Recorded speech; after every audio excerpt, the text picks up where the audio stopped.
Islam menggalakkan kita lebih pandai, lebih tinggi pelajaran dan ilmu kita. Lebih banyak yang kita belajar, lebih tinggi sijil kita dapat, lebih baik di sisi agama. Tapi bukan sampai kita pegang, kalau tak ada sijil, gelap masa depan. Itu orang bukan Islam.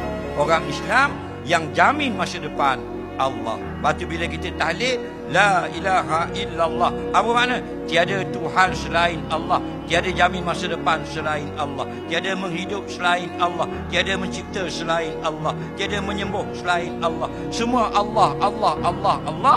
Baru dia panggil tauhid. Jadilah kita umat yang mengesakan Tuhan, bukan sekadar atas ketika semayang saja Allah itu satu, tapi pegang sampai mati.